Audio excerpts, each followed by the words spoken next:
So as I said this morning, I was going to read from the Debka Weekly and see if we can find some answers to this concern I had. I was asking a question. Are the Helsinki Accords a knife in the back to Israel? Well, in order to find out the answer, as I said, Debka Weekly promised an explanation. Well, it appears they have two articles. One is particularly long, and so I will try to get through both of them without breaking up the video, and hopefully we can get some answers here. So, the first one, this is on issue 810 of Debka Weekly, and folks, I'm going to put in a plug for these guys because they are on the edge, the forefront, the cusp of news concerning Israel. So this one is called First Disclosure, Secret Syria Deal between Trump, Putin, and Netanyahu sealed at Helsinki. Paradoxically, President Donald Trump found the furor he raised by defending President Vladimir Putin against U.S. intelligence findings of Russian campaign manipulation to be useful. The sound and fury that raged on even after he tried stepping back from that statement diverted attention from the momentous deal he secretly sealed with Putin at their July 16th encounter in Helsinki. Debka Weekly's military and intelligence sources reveal here the substance of that deal for the first time. President Trump agreed to hand over to Russia control of southern and southwestern Syria, including key surveillance elevations from which intelligence observation systems can view all Syria, Iraq, Jordan, Israel, Lebanon, and the Eastern Mediterranean. This awarded Putin a controlling stake in a vital piece of territory for strengthening Russia's military dominance in Syria and the Middle East. This deal capped negotiations between Trump, Putin, and Israel's Prime Minister Benjamin Netanyahu. It was finalized during the Israeli leader's Moscow trip on July the 11th, 5 days before the Helsinki summit. The high points are disclosed hereunder.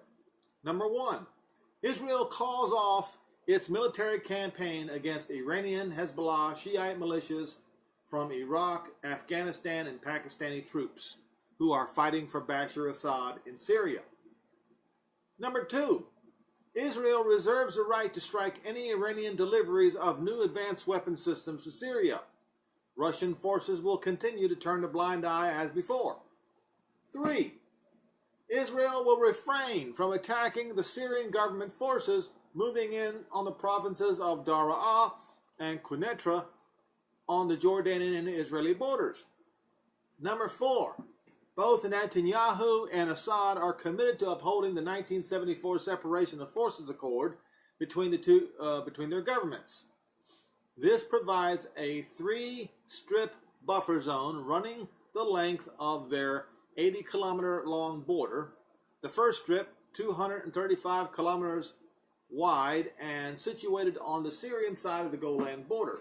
It is to be manned by UNDOF monitors and Russian military police. In the second strip to the east, the Syrian army may maintain 350 tanks and 3,000 soldiers. And in the third, 650 tanks and 4,500 soldiers. Small units of Russian military police, mostly Chechens.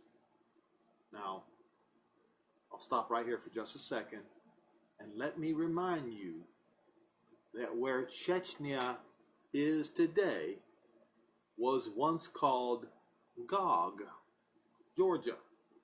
It's right next to the Republic of Georgia. Will head the Syrian government forces.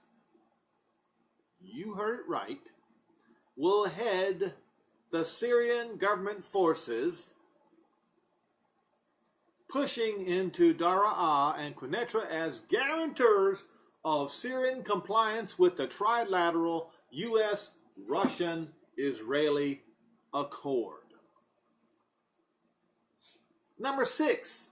After Daraa and Quneitra regions are captured, Russian officers will occupy a chain of positions inside the UNDOF monitored strip adjacent to the Israeli border. They will anchor Russia's pledge to the U.S. and Israel to prevent Iranian and its allied militias from moving into the border regions for attacks on Israel. Number 7. Russian forces will remain in some enclaves of the southwest after Syria's takeover. A. To buttress Russian military control of southern Syria. B. As a provincial safeguard against a Syrian army massacre of the local population. These Russian restraints were assigned to 2 towns under this threat, Tal al-Hara and Nawa. Situated atop a 1,200-meter-high hilltop, Tal al-Hara lies 37 kilometers from Daraa city and 14 kilometers from the Israeli Golan. Its exceptional location makes it a unique observation post for intelligence eyes to range over broad sections of the Middle East. Up until 48 years ago, a large Soviet-Russian intelligence station perched atop Tal al-Hara fortifications encircle a series of radar stations geared for early warning and equipped with full signal communications. From this point, Moscow watched Syria, Israel, Jordan, Lebanon, and eastern Mediterranean up to and including the eastern coast of Turkey and Cyprus. Do you see what's going on here?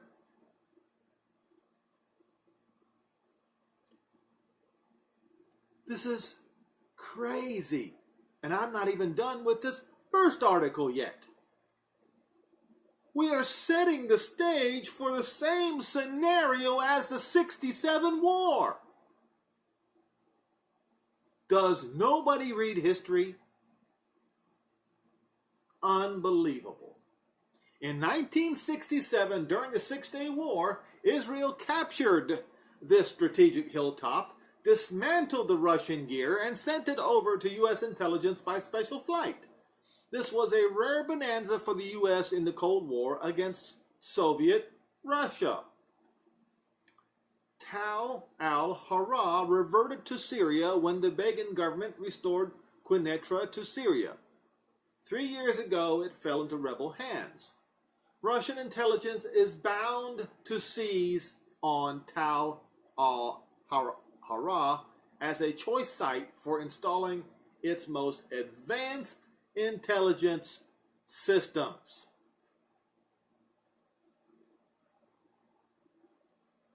Its handover will reduce U.S. Middle East forces and intelligence to an inferior position compared with Moscow and strengthen Trump's demand for a withdrawal of U.S. troops from Syria against the wishes of U.S. intelligence and military leaders. As to Nawa, just a kilometer northwest of Tal al-Hara, Russia is concerned that this town of 100,000 inhabitants will be subjected by Bashar Assad to a massacre. 8. The Russian army, hand in hand with local militias, will continue to rule Daraa province. These militias draw their support and funding from Saudi and United Arab Emirates intelligence. This role, with the support of the U.S. and Israel, makes them partners in the U.S.-Russian-Israeli deal for southern Syria. Number 9, President Trump, after conferring with Putin, promised Netanyahu that Israel, here you go, folks, would be compensated for its consent to hold off from attacking Iranian and Hezbollah forces in Syria with a formal U.S. recognition of the Golan as a part of Israel. They should have done it before this deal. You do it because it's right. You do not negotiate with Israeli land. Period. Anyway, I will continue. In the same way that he recognized Jerusalem as the capital of Israel. So that was the compensation. Here's what we're going to do, Bibi. We're going to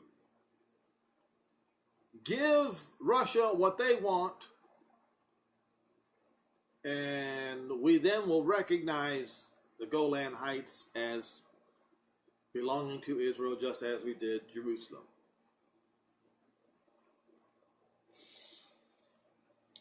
When this subject was raised with the Russian leader, he did not voice objections, possibly because of the way it was presented. Trump argued that it would be no more realistic to restore to Syria a territory populated by tens of thousands of Israelis than it would be to hand the Crimea back to Ukraine after its annexation by Russia. Debka Weekly sources report that Putin is believed to have put the issue before Assad, but his answer is not known. Well, we know what his answer is.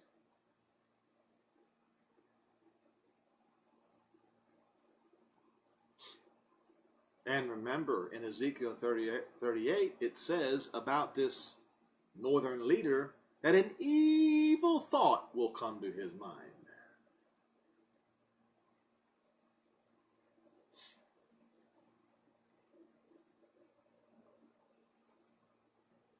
Even a non-committal response on his part could set the stage for negotiations on the Golan.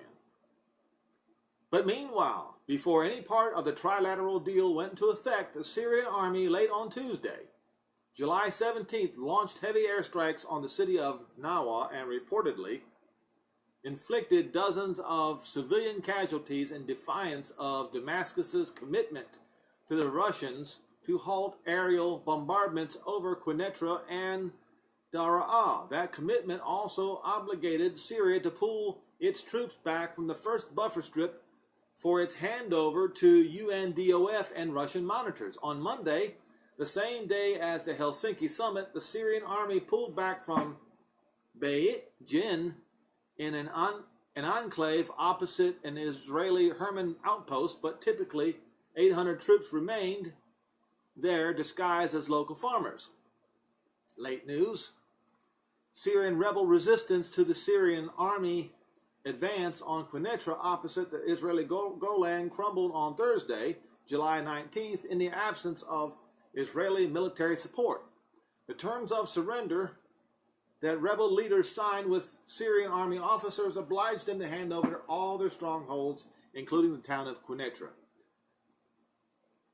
The Syrian army was able to return to the positions they held before 2011 uprising without a shot, thanks to Israel's consent to refrain from fighting for Quneitra under the secret Trump-Putin-Netanyahu Accord for Syria. I think that I will stop at this point. This is very long, and the next one is about a peace agreement.